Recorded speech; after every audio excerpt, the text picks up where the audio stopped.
La codependencia es, como decía, es un involucramiento de los miembros en determinadas problemáticas que muestran una carencia. En nuestras familias puede haber carencias, puede haber dificultades, como también dicen otros, déficit, ¿no? No solo en nuestros afectos, sino en el modo de tratarnos, en el modo de considerarnos, en el modo de ver situaciones normales, pero que no son atendidas. Vamos a empezar por los más pequeños, por los bebés, que muchas veces sus mamás tienen dificultades para vincularse con ese bebé. Ese vínculo se ve afectado muchas veces por situaciones depresivas de la madre, que hace como que se desprende y ignora un poco avisos vitales que un bebé da por el llanto, o por movimientos, o por dolores físicos, ¿no? Cólicos y demás, no son debidamente atendidos, independientemente de que no sea para tanto. Pero el llamado, la demanda, sí es para tanto, en el sentido de que este bebé sufre esto. Este sufrimiento, si no es atendido, queda como una marca de enseñanza, digamos. Tengo que aprender a vérmelas con mis dolores. Dolores que son, en aquellos momentos, como cada uno en su etapa de su vida, intensos, importantes. Otras más bien se vinculan de una manera indiferente, es decir, no es que no quieren a sus niños, no es que están mal, deprimidas, sino que tienen demasiadas cosas en su cabeza, en su vida, y la distancia con los pequeños se torna habitual, ¿no? O irregular. Es decir, que no hay una frecuencia de presencia de la madre, sino que es muy regular según sus estados de ánimo, según sus intereses, según con qué se distrae, digamos. Y el bebé se tiene que ir acostumbrando también a esta ausencia prolongada o a esta ausencia irregular. Y están los sobreprotectores, los que cubren todo, ¿no? Ahogan, es decir, sobreestimulan porque están sobrepresentes. Y entonces hay un acostumbramiento, no solo de normas de conducta, sino de reacciones emocionales que tienen que ser cubiertas por esos sobreprotectores. Es decir, que por carencia o por exceso empezamos a tejer un vínculo dependiente. Dependo de tu ausencia porque no estás, o dependo del exceso de tu presencia. En la ausencia me adapto como puedo. Como dicen algunos, uno se empieza a ser madre de sí mismo. Y en el otro caso es someterse y estar sumergidos en esta sobreprotección que todo lo resuelve. Cada uno de un grupo familiar se va acomodando a ese esquema, porque eso no se da solamente entre una mamá y un bebé, sino que todos se van acomodando a esta singular manera de vincularse. Y van adoptando lugares que después vamos a ir viendo, y que por supuesto depende también del número, ¿no? De gente que hay, y de algunas cuestiones también culturales, sociales, en las cuales todas las familias están funcionando. Como ven, este vínculo de codependencia no afecta solamente a un adicto o a una familia de adictos, sino que abarca probablemente un montón de problemáticas más, ¿no? Incluso de enfermedades que tienen que ver con lo físico, digamos, simplemente enfermedades graves, ¿no? Cáncer y demás, también se suelen ver estos vínculos codependientes. No significa que el cáncer sea, por lo tanto, causado por eso, ¿no? Tampoco la adicción, pero sí son vínculos que favorecen una indefensión y un desvalimiento personal frente a esta o cualquier cuestión.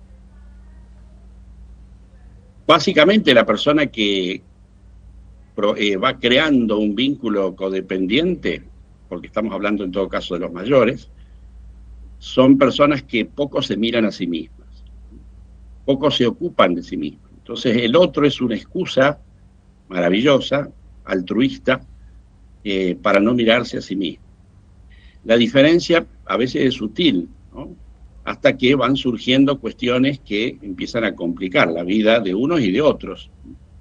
Porque claro, esta dependencia a medida que va creciendo, digamos, la persona mayor va envejeciendo, entre comillas, porque no es tan rápido el proceso, y el niño va creciendo y va teniendo su autonomía. La autonomía, fallada o no, empieza a tener su lugar y eso empieza a ser crujidos de distinto tipo. El asunto es que el codependiente está tan absorbido y preocupado en tratar de rescatar, proteger, curar al otro, que sus propias vidas empiezan a tener, como decía, crujidos y en algunos casos verdaderamente caóticos, ¿no? La conducta codependiente generalmente tiene una contraproducente lesión. Quise ayudar y termino embarrando la cosa. Es ahí donde a lo mejor, en la pregunta del oyente y de muchas personas, cree ver que uno es el causante, ¿no? Entonces, claro, son adictos por culpa mía, son adictos por culpa nuestra. No, vuelvo a repetir, no hay que entrar en la trampa de la culpa en esto, sino ir revisando aquellas cuestiones de codependencia que ayudan en todo caso a que la persona afronte su problemática y uno afronte una vida que está un poco sin rumbo, en muchos aspectos al menos. Si cada uno procura estar bien, es un puente de esperanza para el otro. En los ejemplos que habíamos visto del Evangelio, fíjense que una primera imagen, ¿no? Jesús no solo que no se ubica en ese lugar codependiente, sino que además estimula la reacción de cada uno por sí mismo, ¿no? Estimula que cada uno se haga cargo. Desde la confianza, como la que habíamos hablado en capítulos anteriores, capítulos nuestros anteriores, desde la confianza, desde el interés por estimular, por animar, pero que no va más allá de eso en cuanto a que no cree una nueva dependencia. Crear una nueva dependencia, obviamente, es algo muy común en todos los que queremos ayudar a alguien. Por eso, esta primera figura de Jesús me parece que es una referencia importante. Jesús está de paso y, sin embargo, pone mucho amor, mucha dedicación en cada gesto, pero no crea dependencia, ¿no? Y en la mujer samaritana, que es la primera escena, escena evangélica que hemos visto, Jesús simplemente despierta sed, ¿no? Estimula a esta mujer a que hable de sí misma y que descubra su sed. Lo cual sería muy interesante ya desde el comienzo de la vida, de cada uno de nosotros y de cada uno de los que vienen detrás nuestro. Pero bueno, nunca es tarde para despertar esa sed. Esto quizás lo retomamos cuando veamos un poco algunos caminos espirituales de recuperación, la importancia que tiene despertar la sed y la esperanza. Por ahora nos detenemos en esta realidad. Hay una codependencia y Jesús la ve indirectamente, por supuesto, en el papá del muchacho endemoniado, en la soledad y desamparo absoluto del ciego del camino, que está, como decíamos, y hemos insistido tantas veces, está al costado de la vida, ¿no? Protegido por su personaje que intenta dar lástima para provocar una ayuda económica, y esta mujer que cumple su rol, ¿no? Estipulado por la sociedad, sumergida, digamos, en las normas de lo que se permitía en su momento, para tener un lugarcito. Estrategias todas de supervivencia. En el caso del muchacho endemoniado, pidiendo a gritos ayuda a través de la transgresión, a veces de la autolesión, de la cosa, digamos, bizarra, ¿no? De su actitud, hasta que el padre, digamos, pueda reaccionar. Todas son actitudes estas que tranquilamente se pueden traducir en las conductas típicas de un consumidor, ¿no? Un consumidor no solamente joven, ¿no? Por ahora nosotros más bien afrontamos que frente a semejantes cuadros nos sentimos impotentes. Y eso está bueno, es un primer paso, ¿no? Poder sentirnos impotentes como el papá de este endemoniado y sentir que uno no sabe y que todos los que quieren ayudar tampoco saben, nadie sabe. Porque hay que empezar a escuchar y estar con cada uno. Cada persona es un mundo, más allá de actitudes comunes, frecuentes, síntomas que uno puede identificar, o los profesionales pueden identificar. El hecho es que cada persona es un mundo y hay que estar con él. Nadie tiene una receta. Y las posibles recetas, o incluso hasta algunos diagnósticos, son como muy cambiantes en esto. Porque las modalidades de consumo, la sociedad de consumo es cambiante. Entonces, mayor es la impotencia que sentimos. Y por lo tanto, mayor el compromiso que debemos tomar en poder nosotros vernos a nosotros mismos, ¿no? Corregirnos. Corregirnos, quizá una palabra demasiado infantil. Trabajar nuestras actitudes, que lleva mucho tiempo y que necesita mucho de los demás. Y bienvenido sea, porque así como procuramos dependencia con los demás, es con los demás también con los que nos vamos a poder rectificar, vamos a poder redirigir con la ayuda de Dios. No sé si estamos en un momento como para hacer una pausa y ver si hay otra pregunta o dar lugar a una reflexión. No hemos dado todavía así signos muy concretos de esta codependencia, pero está bueno poder pensar en este momento, decir, a ver, ¿en qué medida cuando yo me ocupo de los otros, mi vida se desordena totalmente, casi hasta perder valor? Claro. Por ahí hay momentos, ¿no? Por ahí no es permanente. Pero está bueno empezar a plantearnos quizás eso en este momento, en este espacio, que vamos a retomar para clarificarlo más todavía. Qué buena pregunta, padre. Nos quedamos entonces reflexionando en eso y nos tomamos un tiempito con la compañía de la música también para que esta pregunta tenga un lugar importante en el corazón hoy y como siempre dejamos abierta la puerta al compartir de cada uno a que se puedan sumar hoy a esta conversación vía WhatsApp al 3518-171-593.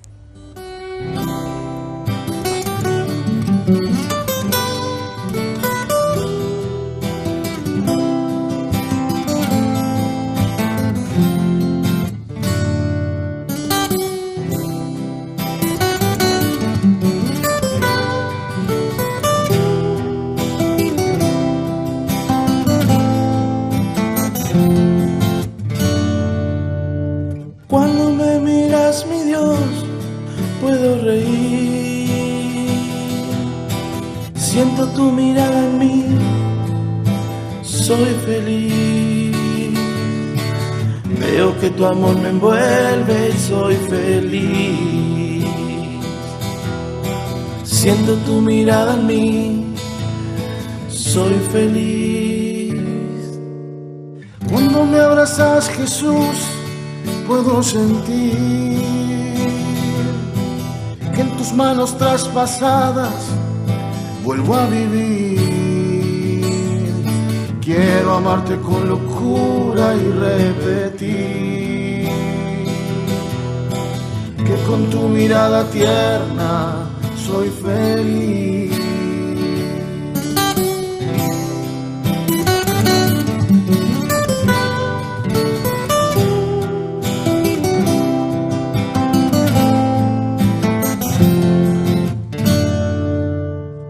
Cuando me miras, mi Dios, renace en mí la alegría que tenía y que perdí por andar lejos de ti. Mucho sufrí, pero volví a tu casa, soy feliz. Cuando me miras, mi Dios, vuelvo a reír. Cuando tu misericordia reposa en mí. Cuando tu amor me levanta y me da vida, y soy feliz. Cuando me abrazas, Jesús, soy muy feliz.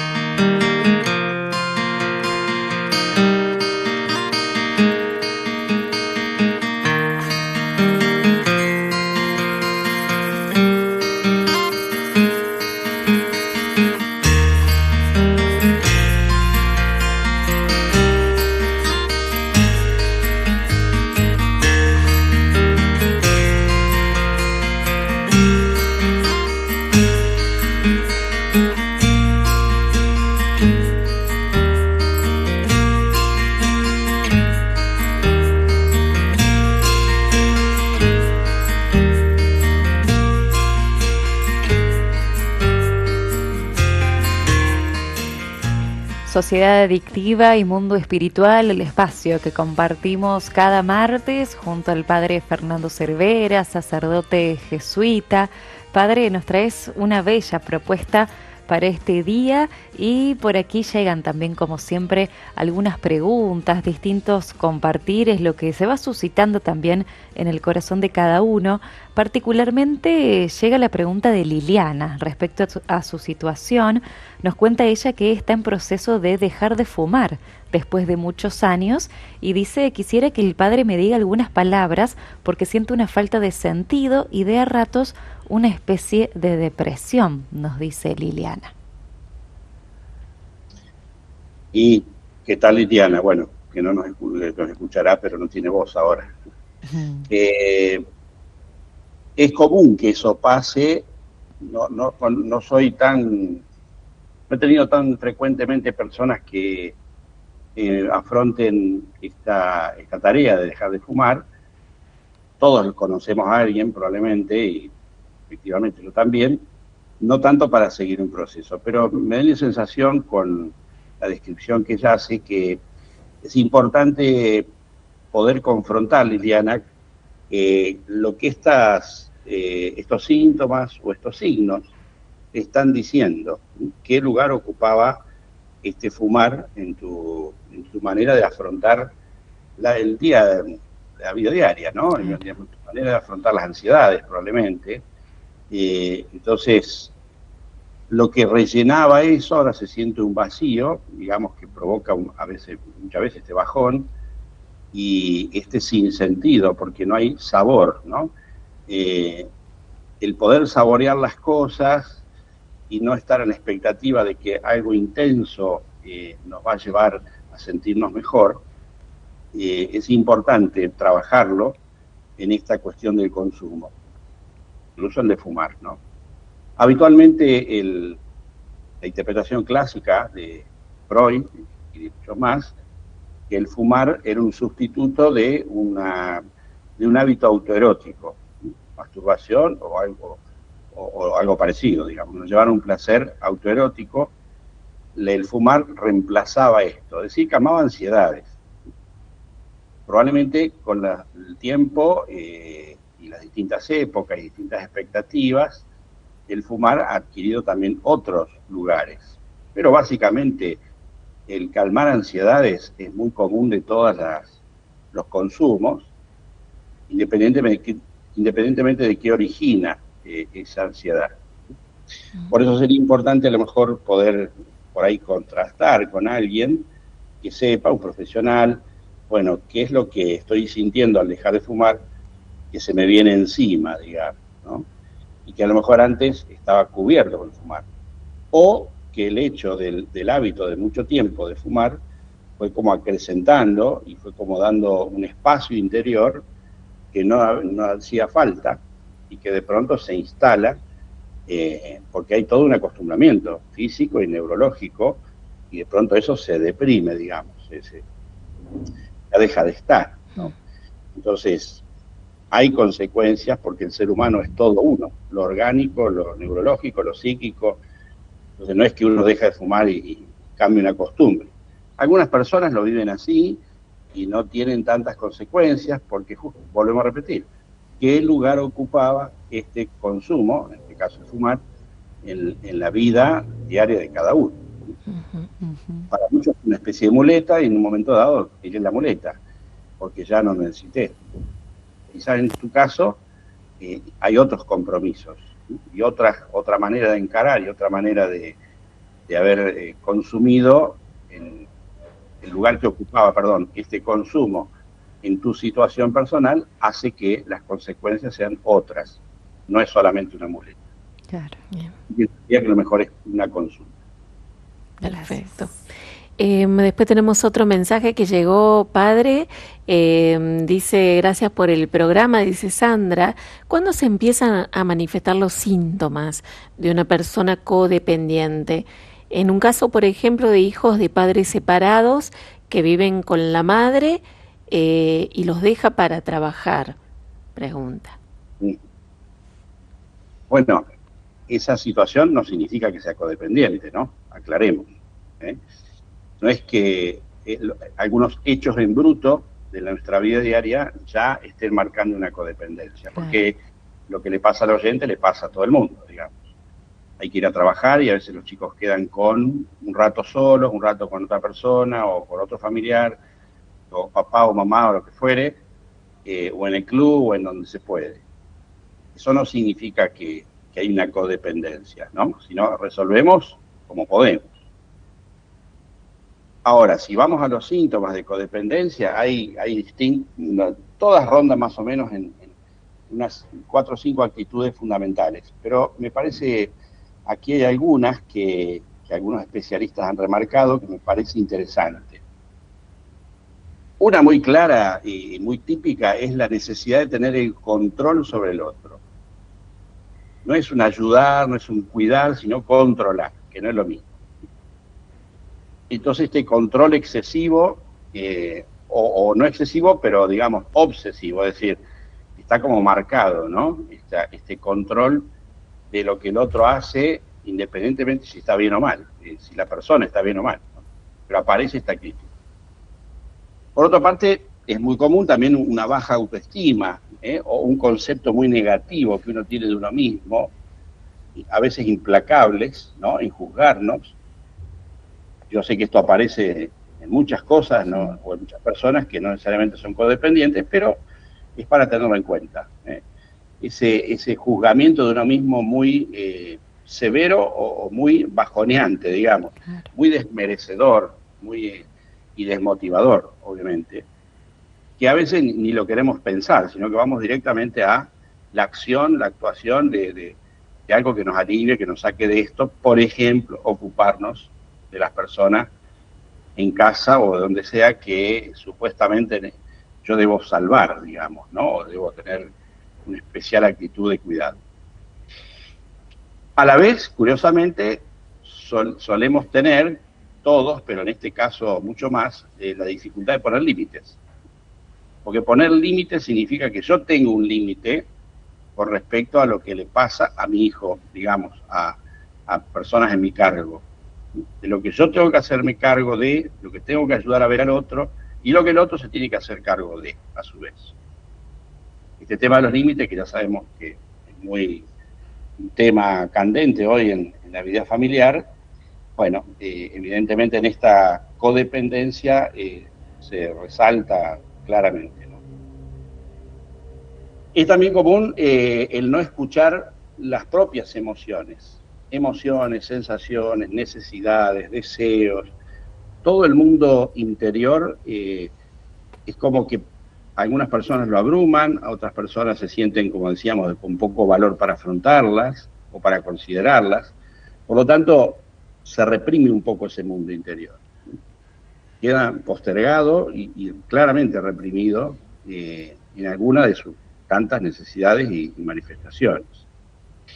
Y sobre todo en esto de controlar al otro, uno hace suyo, hace propio el problema del otro. Sí, no es que mi hijo tiene una dificultad, un problema, bueno, sufrimiento, una adicción, sino que a veces la siento como mía, porque claro, no la puedo controlar, o porque al sentirme, digamos, poco valioso, creo que yo soy responsable de, como salió un poco en las preguntas, ¿no? Y al no poder pensar en uno mismo, uno se ve despejado en el sufrimiento de, en este caso, de un hijo, o de alguien muy cercano, no necesariamente un hijo.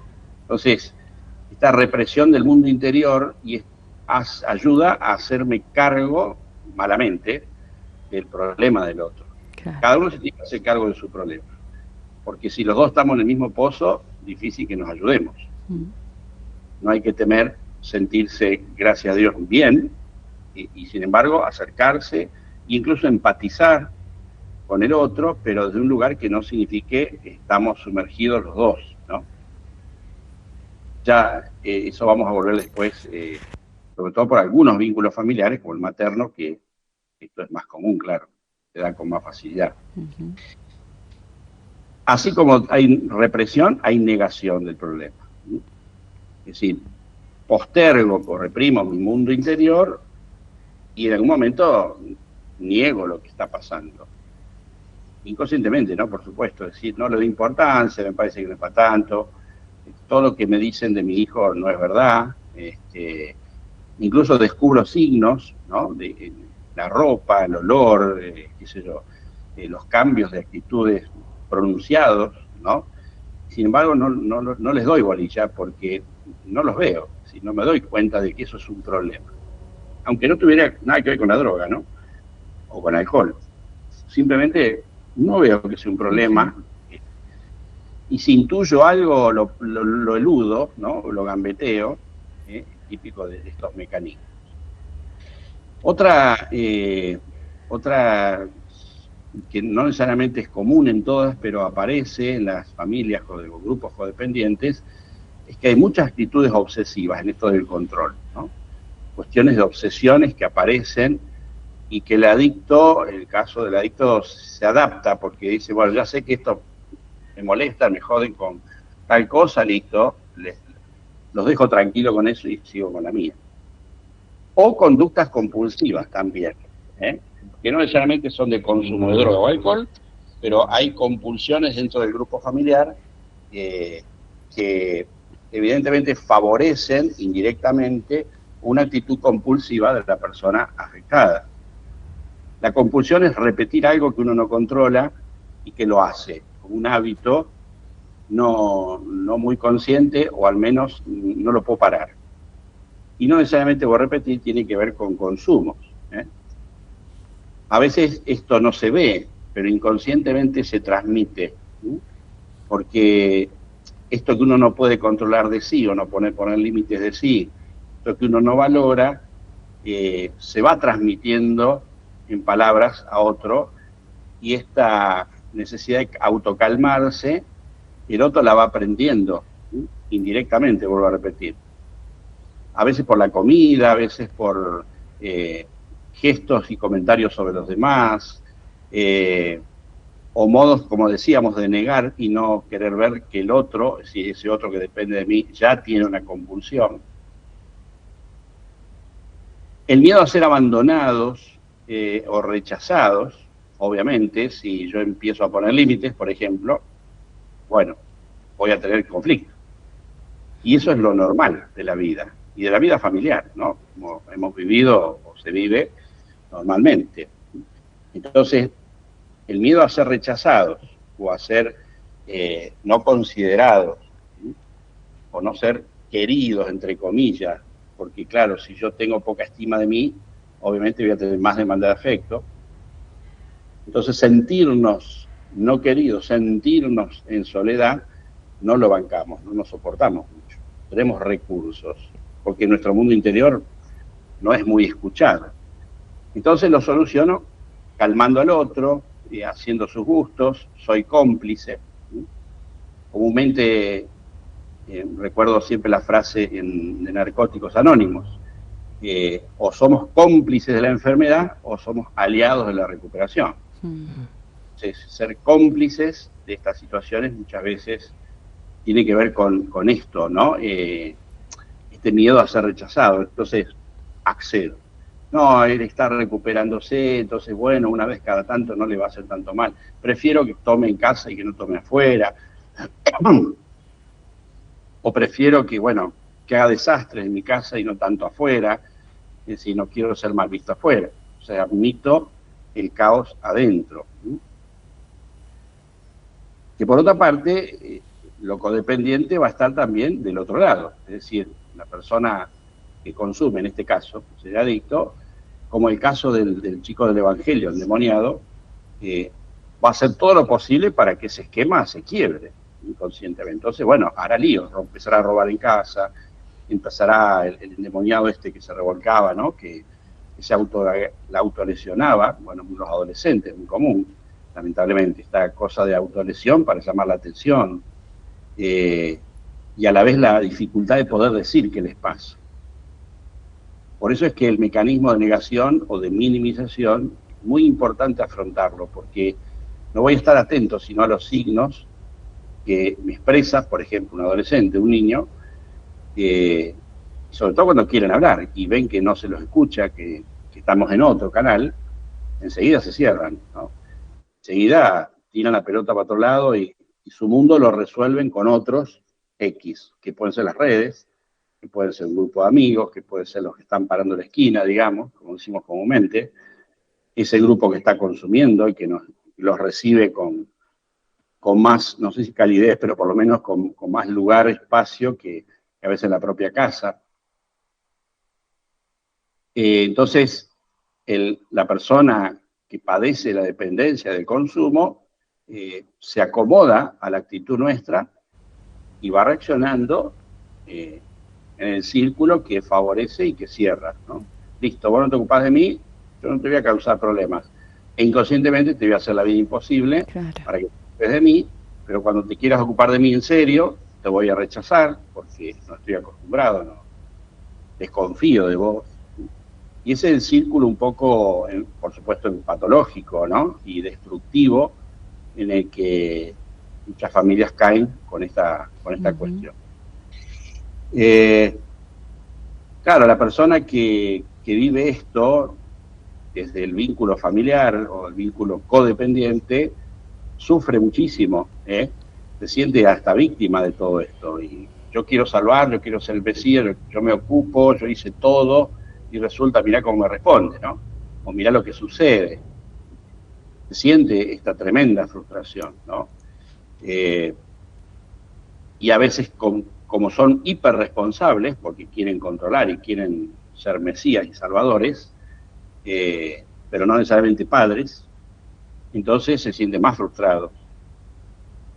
Así que es un círculo de sufrimiento la codependencia, y no necesariamente, gracias a Dios, todas nuestras actitudes, aunque parezcan algunas de estas que yo mencioné muy cercanas a algo que me pasa a mí, no significa que sea un codependiente. Pero que sí es cierto que la sociedad consumista favorece mucho este tipo de modalidad que al principio parece ser más fácil.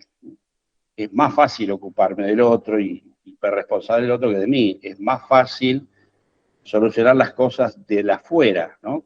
Compro tal cosa o consumo tal otra y con eso calmamos, no afrontamos. Entonces favorece la negación, favorece, bueno, no es para tanto, poner límites, ¿para qué? Bueno, no es para tanto, hay que entender a los chicos. Y mucha confusión de mensajes pseudo psicológicos, pseudo pedagógicos, que la sociedad tiene y a veces las instituciones tienen, hace que los adultos se queden como con la neblina, digamos, con qué hacer con todo esto, y estos mecanismos que no necesariamente son fuertes, pero que están ahí latentes, se ven, vuelvo a repetir, más favorecidos.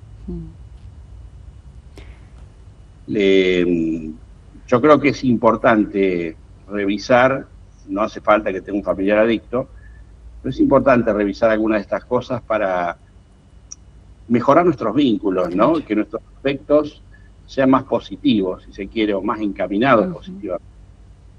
Y que nuestra vida no sea un mar de discusiones, de conflictos, de reacciones, de contronazos, de demandas hacia afuera.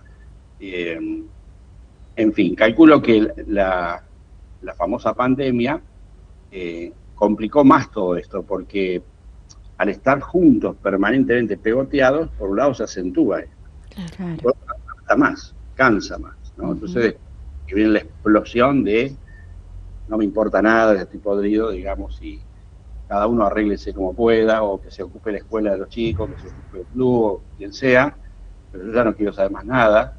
Y lo mismo la vida de pareja. Así que bueno, es bueno revisar esta codependencia y por eso la traemos, y gracias a las preguntas también de los oyentes, es uno de los temas más importantes en esta cuestión. A propósito de esto, padre, llega por aquí un mensaje que también da a conocer esta situación muy similar a lo que nos comentabas. Dice Ana, ¿cómo se hace para vivir con una madre muy metida y controladora? Nos dice ella, entre comillas, dice como la mía, ya tengo 52 años y a fuerza de discutir y pelear me gano mi espacio y mi respeto. Ella tiene esa actitud con mis hermanos que son mayores que yo y también con los nietos. Todos vivimos cada uno en su casa, pero para ella no es un obstáculo y si no logra lo que quiere, se enferma, dice entre comillas. Soy Ana, nos comparten su mensaje y pregunta, ¿eso es codependencia, padre? Dice ella. Depende cómo esta mujer y sus hermanos y los nietos toman esta actitud de la abuela, digamos, Claro. o de la madre abuela, ¿no? Depende cómo se ubican en eso, cómo han resuelto. Evidentemente hay conciencia de lo que está sucediendo, entonces probablemente es una actitud, digamos, que molesta. No quiero diagnosticar así en el aire, digamos, no corresponde decir esta persona tiene esta dificultad. Pero bueno, son conscientes de la dificultad. Entonces, me parece que toman una actitud crítica frente a esta cuestión. Lo que hay que sacarse de la cabeza es que uno va a cambiar, o sea, que va a cambiar la cabeza del otro. Claro. Eso sí es codependiente.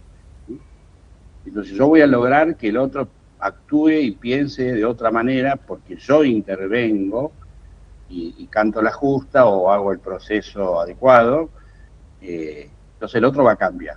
No. Una persona mayor, si bien yo soy más grande que la abuela, pero nosotros nos cuesta más, obviamente, cambiar actitudes, modo de pensar, esquemas. Así que esas fantasías sí hay que sacarla y no hay que preocuparse. Bueno, cada uno tiene que hacer cargo de lo suyo y no dejarse enredar. Todos tenemos actitudes negativas o influencias que no son las mejores. Está bueno que el otro ponga límites, que el otro no se deje enredar por lo de uno. Y creo que ese es el camino. Si hubiera una codependencia, que quizás la hay, yo no estoy viendo en las palabras del oyente, si hay una codependencia fuerte, obviamente esto cuesta muchísimo más y es un proceso más complejo, como más o menos hemos descrito. Entonces, probablemente no hubiera conciencia, pero aquí ya hay un primer paso de estar consciente de lo que pasa y decir, bueno, tratamos de cambiar las cosas. Bueno, traemos otro mensaje de María de Montegrande. Dice, ¿cómo puedo tener paz cuando mi hijo de 19 me dice que fuma marihuana? Me invade la preocupación, la angustia, el temor. Junto a mi esposo lo hemos criado en una comunidad parroquial. Era un niño que jugaba en el templo. Siempre le pedía al Señor que lo libre de esto. ¿No me escuchó? ¿Qué hicimos mal? Es la pregunta de Estela. Primero, el consumo de marihuana lamentablemente está muy extendido. Entonces, un adolescente, bueno, quiere ingresar al mundo de un consumo para ser aceptado y por lo tanto, si ha habido demasiada presencia, demasiado cuidado, demasiada claridad de identificación, íbamos a una parroquia, somos católicos, entonces pensamos de esta manera. Un adolescente trata de rebelarse un poco contra eso, cuestionarlo, sobre todo por lo que los padres presentan, o la institución, en el caso de que sea el mismo discurso que los padres. Y la marihuana, como otras drogas, es como meterse en un mundo de rebeldía sin hacer nada, digamos, ¿no? Meramente pasivo, si se quiere, evadiéndose en un mundo y a la vez causando molestia, ruido. Sabe que a sus padres esto no le gusta, que va a ser una mancha, digamos, en la vida familiar. Entonces, comprender estas actitudes por un lado. Segundo, escuchar.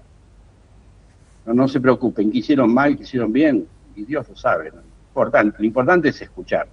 Escuchen a su hijo con paciencia, entendiendo que está en un mundo donde todo esto está admitido y las razones que los papás, ustedes, los padres, puedan poner a su hijo tienen que ser razones fundadas, digamos, bien sentidas, y bien sentidas, fortalezco esto, en el hecho de decir, mirá, nosotros creemos que, así como te hemos mostrado un camino en el cual sentimos paz y sentimos alegría, queremos ofrecerte para que vos camines. Si vos después elegís otro camino, bien, pero no te sumerjas en la tristeza, en la evasión para hacer. Por supuesto, no solamente se lo van a decir así, porque probablemente el hijo diga, no, nada que ver, no entienden nada, no importa, pero mostrar sí el camino que ustedes eligen y que no le van a exigir que él adhiera del todo a esto que ustedes ofrecen. No estar con reproches ni exigencias, ni mostrar como que vos sos el bicho raro, siendo que nosotros tenemos un camino. Escuchar todo lo que se pueda, todo lo que su hijo quiera manifestar, que proteste, que se queje. Ustedes no me tuvieron en cuenta esto, o no me atienden esto otro, no entienden esta cuestión. Bueno, aceptar que no nos vamos a entender en todo, aceptar que en muchas cosas va a tener razón, y tolerar que esta estrategia de consumo va a seguir estando por un tiempo y que él lo tenga que sufrir. Es importante que una persona que consume se encuentre, como probablemente pasó a esta persona que dijo que fumaba, se encuentre con las dificultades de ese consumo. Y ustedes no van a paliar esas dificultades. Claro. Las tienen que afrontar él. Entonces, ¿querés fumar? Bien. Seguir fumando, pero todo lo que te produzca, nosotros no lo vamos a paliar. Tenés que afrontarlo vos. No es lo mismo 19 años que 13, ¿no? Entonces, claro, es un adolescente, pero es más grande, puede empezar a ver cosas, y una vez que la persona se quiere pedir ayuda, entonces, bueno, ayudar al que se deja ayudar y quiere ayudarse. Porque ayudar a alguien que no quiere ayudarse es muy, claro, digamos, puede ser típico de una codependencia, pero pocas veces da resultado, casi nunca, diría yo. Por aquí, padre, un último aporte antes de despedirnos por hoy. Se comunica a Pedro desde Catamarca, capital. Dice, puedo aportar mi testimonio. Hace 33 años dejé de fumar en 15 días de firmeza. También dejé la cerveza del mismo modo. Hoy tengo una vida sana, tranquila y en oración, convertido, gracias sea a Dios y a la Virgen. Dice, gracias, gente buena y trabajadora, nos dice Pedro, compartiendo este testimonio también a propósito del mensaje de la oyente que nos contaba que estaba en este camino también de dejar de fumar, los aportes de cada uno que también alientan seguramente en este proceso. Sí, bárbaro, buenísimo. Bueno, que dé gracias a Dios porque para la mayoría no es tan fácil dejar, con todo en poco tiempo. Así que, como decía antes, yo ejemplifiqué un poco a la ligera, pero para muchos estos hábitos, aunque sean intensos, son muletas y en un momento se dejan. Claro. O procesos de maduración también, ¿no? Bueno, como puede ser el caso del chico que mencionaban anteriormente. Pero en otros es ya más complejo, más fuerte, incluso aunque no fuera tan intenso. Y bueno, dar gracias y seguir adelante, claro. Y bienvenido el testimonio para otros que lo están pasando.